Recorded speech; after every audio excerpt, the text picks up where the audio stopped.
Well, two congressmen representing Southern Arizona were back home this afternoon and on stage together for a bipartisan conversation about finding solutions to issues in Washington. It was put on today by the Tucson Hispanic Chamber of Commerce. And News 4 Tucson's Eric Fink joins us live in our newsroom tonight with more on what the two discussed. Eric. Sean, it's the first for Arizona, a bipartisan forum involving two members of Congress from different sides of the aisle right here in Southern Arizona. Today, longtime Democratic Congressman Raul Grijalva and freshman Republican Congressman Juan Ciscomani took questions side by side. And one of the focuses, the need for Congress to pass a budget next month to avoid a possible federal government shutdown. Both houses of Congress need to get a budget bill to President Biden's desk by September 30th. Otherwise, a government shutdown will loom over Washington, with strong ripple effects felt here in Southern Arizona. Congressman Grijalva wants budget talks to leave out any sort of demand from the GOP on social and cultural issues. Congressman Ciscomani says compromise must win out in this divided government, while not adding to a more than $30 trillion debt. We're going to have a discussion about what we do with the budget.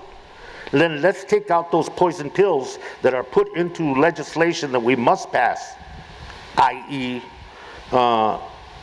Restricting a woman's rights, reproductive or otherwise, i.e. limiting and marginalizing groups of people because of who they love, LGBTQ+. So I don't think that just the normal talking points from each side will be able to get us out and into the track that we need to be.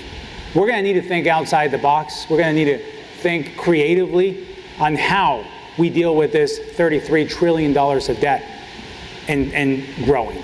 And on immigration, an issue so vital to voters and our Southern Arizona economy, Grijalva says it's past time to move on this. I'm a comprehensive immigration reform person, and I think that that's the way to solve this crisis. And it is a crisis. I don't deny that. But now we need to break the glass ceiling that's been established in Congress around the issue of immigration. Let's do the Dream and Promise Act and get that settled once and for all. Ciscomani argues it's past time to provide a pathway to citizenship for our DACA recipients. DACA students are dreamers that have been in this country for their entire life, that I see myself reflected in them. That I see myself seeing that desire for opportunity, that desire to pursue the American dream. They don't know any other country, and in many cases they don't know any other language. And this congressional session in Washington marks the first time in more than 100 years of Arizona statehood the two Southern Arizona districts are represented by two Latinos at the same time. Live tonight in the newsroom, I'm Eric Fink, News 4 Tucson.